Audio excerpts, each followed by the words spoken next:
Komið þið sæl og blessuð. Við höldum áfram að læra af gömlu meisturunum og í þessu myndbandi ætlum við að einbeita okkur að mátþema sem er dálítið skemmtilegt og kallast Anastasíumát. Mörg ykkar kannast við nákvæmlega þetta mátþema sem er nú reyndar ekkert mjög algengt en á sér stað eins og við sjáum hérna í stöðunni fyrir framan okkur með riddarahrók og drottningu. Hér á hvítu leik og svartur með ýmsar hótanir. Við sjáum að svartur er að hóta bara að drepa riddarann á D5 og svo líka skáka hérna upp í borði sem getur leitt af sér að hvítu verði mát. Oftast er sókn besta vörnin, þannig hér í staðinn fyrir að bakka með mennina sína og verjast þá er best fyrir hvítan að fara í sókn og ef við veltum fyrir okkur öllum skákunum sem góðum greina þá finnum við strax að riddari E7 skák er besti leikurinn þegar svartur er þvingaður út í horn og þá getur hvítur opnað hálínuna með drottningar fórn, drottning drepur H7 skák, kóngur drepur og svo hrókur H3 mát. Og þá sjáum við hvað riddarinn vinnur vel með hróknum og lokar allar útgöngulegir kóngsins.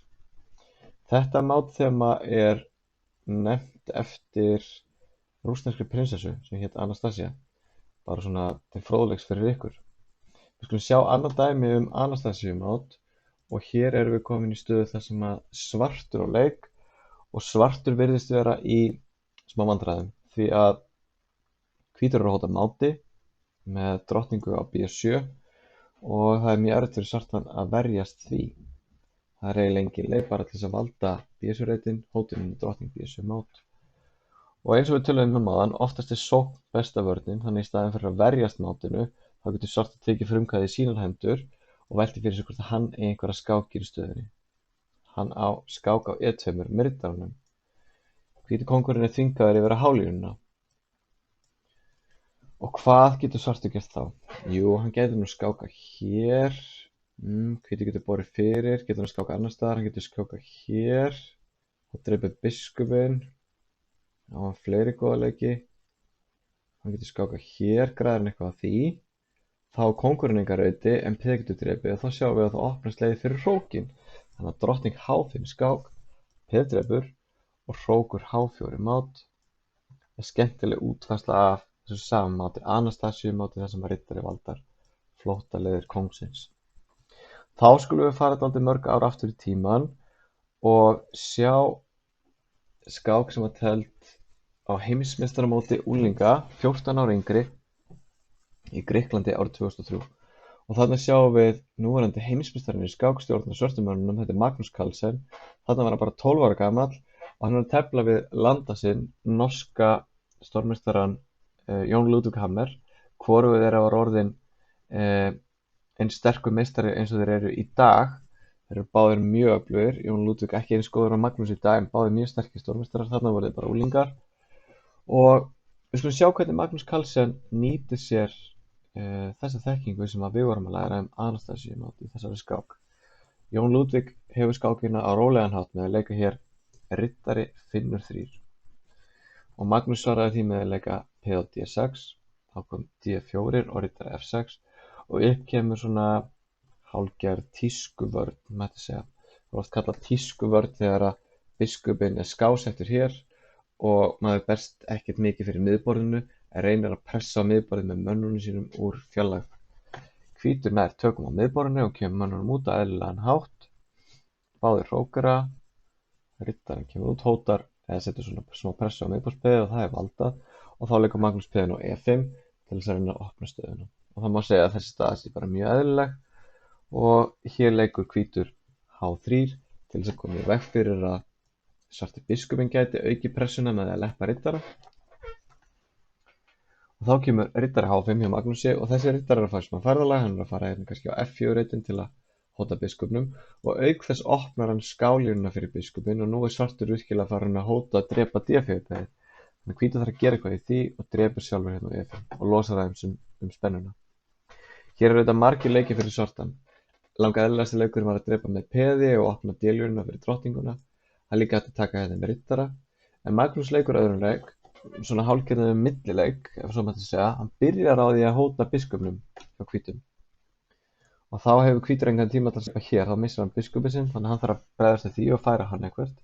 Fer með hérna á B5 og þá drepur Magnús með riddara á E5 í staðinn. Þannig að við sjáum að Magnús er að færa mennina sína svolítið nálægt hvíta kóngnum sem er hér. Þessi riddari er svolítið óþægilegur. Þannig að Jón Lúdvík reynir sitt besta að létta á spennunni og drepur riddarann hérna við þeim. Og hér myndi flestir búast við því að svartur dræpi bara tilbaka, annarkvort með peði eða biskup. En Magnús leikur aftur svona millileik. Í staðinn fyrir að leika augljósasta leiknum, þá byrjar hann á því að hóta einhverju. Hann leikur núna drottning G5, sem er svolítið áhugaverður leikur. Hótar máti hérna á G2, af því hann er með riddar líka hér. Og hvítur verður að berjast í því. Og það er svolítið erfitt fyrir hann að gera það, því að svartur er líka með svona ákveðnar hugmyndir að kannski drepa þetta peð með skák af því að G-peðið er leppur, eða drepa jafnvel með biskupnum. Það er óþægileg pressa í gangi. Hvítur léki þessari stöðu riddarinn fyrir til að stoppa máthótunina. En þá sjáum við að leið að riddarinn er farin að 5. riddaröðinni, þá opnast sú riddaröð og svartur getur núna tekið hvíta biskupinn sem var á B5. Þannig að svartur er núna búinn að vinna það sem við kallum biskupaparið, hann er með báða biskupana, þannig að hvítur er búinn að missa annan biskupinn sinn, og þó þessi jafnt í liði, þá er svartur núna greinilega með yfirburði. Hann er líka með betur staðsetta menn og riddarinn hans er á leiðinni hingað til þess að skáka á hvíta kóngi. Hvítur reyndi að klára sína liðskipan, koma mönnum sínum út og leik núna riddari B3 sem lítur mjög eðlilega út, hótar auðvitað riddarinn með F4 og svartur skákaði þá E2 og kóngurinn fór núna H1. Og ef við stoppum aðeins svona og veltum fyrir okkur hvernig þessi staða minnir okkur á þessi stöðu sem við vorum með áðan, þar sem að riddarinn var búinn að skáka og við vorum eitthvað að reyna að opna hálínuna til þess að máta munið. Þetta er svolítið svipað en það vantar vissulega eitthvað á hálínuna og það er alltaf langt í eitthvað komist þangað eða hún opnist. Við sjáum að þetta gæti svartur reynt núna að drepa hér og drepið og skáka síðan á hálínunni, en ef drottningin ætlar hingað þá er sá reytur valdaðar af peðinu. Svartur drap nú samt hér, en þegar hvítur drap tilbaka byrjaði náði að leika hrókur E8. Og Magnús er greinilega með ákveðna hugmynd í huga núna. Hann hótar ekki bara peðin á E4, heldur hann að spá í að nýta sér Anastasíumátt og hann er búinn að sjá þetta langt fram í tíman. Hann hótar E4 peðin og það er erfitt fyrir hvítan eiga við það. Til dæmis ef að hvítur ætlar að leika núna F3 kannski til þess að valda peðið, þá getur riddarinn hoppa hingað og gaflað á hrók og kónginn. Það verður erfitt fyrir hvítan að stoppa það. Þannig að hvítur ákvað bara hann að klára liðskipunina sína og lék núna biskup E3 og Magnús tók þetta peð fegins hendi. Þá hélt Jón Lúdvík að hann væri búinn að plata Magnús. Hann hélt að hann væri búinn að plata verðandi heimsmeistarann og lék núna hrókur E1. Og hann taldi víst að hann væri búinn að króa riddarinn inni og var að fara að vinna hann á honum. En honum brá heldur betur þegar hann sá svarleik Magnúsar. Og eftir þann leik þá gafst Jón Lúdvík upp. Getið þið fundið mát fyrir svartan í 2 leikjum.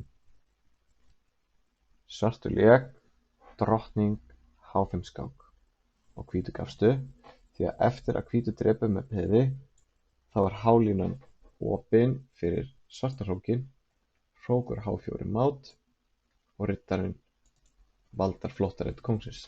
Anastasíu mát í skemmtilegur útfærslu. Svona sjáum við hvernig við getum lært af gömlu meisturunum.